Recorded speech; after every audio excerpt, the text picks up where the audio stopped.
Non veg అన్న ఒక కాంట్రవర్సీకి react అయ్యింది. మరి ఇన్ని రోజులు వచ్చిన రీచ్ రావట్లేదనో లేకపోతే సెలబ్రిటీలకు సపోర్ట్ చేస్తే వీడిని కాంటాక్ట్ అవుతారనో దేని గురించి అయితే తెలియదు. ఇద్దరు మాటల గురించి రియాక్ట్ అయినాం. ఒకటి గరికపాటి గారు మాట్లాడిన మాటల గురించి, ఇంకోటి శివాజీ గారు మాట్లాడిన మాటల గురించి.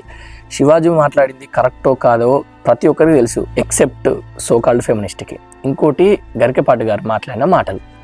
అతని ప్రవచనాలు చెప్పుకుంటా మన హిందూ ధర్మం గురించి పురాతన కథలు చెప్పుకుంటా మన హిందూని ప్రమోట్ చేస్తాడు. అతన్ని కూడా లాగిండు. తెలుగులో one of the top YouTuber, 20-30 దేశాలు తిరిగిన యూట్యూబర్.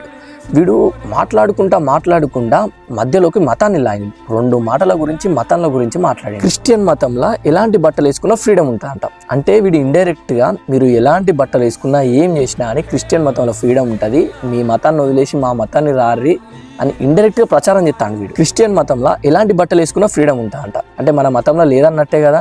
ఇంకోటి ఎలాంటి బట్టలు వేసుకున్నా ఏం చేసినా క్రిస్టియన్ మతంలో ఫ్రీడమ్ ఉంటుంది, మీరు మీ మతాన్ని వదిలేసి మా మతానికి రారి అని వీడు ఇండైరెక్ట్గా మత ప్రచారం చేస్తాడు. ఇంకోటి ఏమన్నాడంటే ద్రౌపదిని సీతాదేవిని రేప్ చేసిరంట. వీడు మొన్నటిదాకా మహాభారతం సిరీస్ చేసిండు. ఆ మహాభారతంలో చదివింది వీడేనా?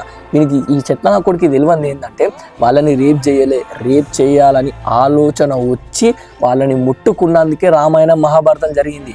ఈ చెత్త కొడుకు ఎప్పుడు ఇంకా చాలా మంది వీని సబ్స్క్రైబ్ చేసుకొని వీని ఫాలోవర్లు అందరు కింద కమెంట్లు పెడతాడు, అన్న చెప్పింది రైటే, నువ్వు చెప్పింది రైటే అని.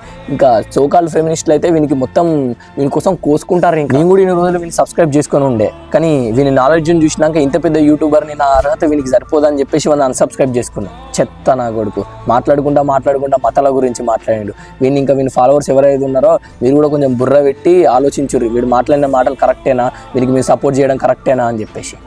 జై హింద్.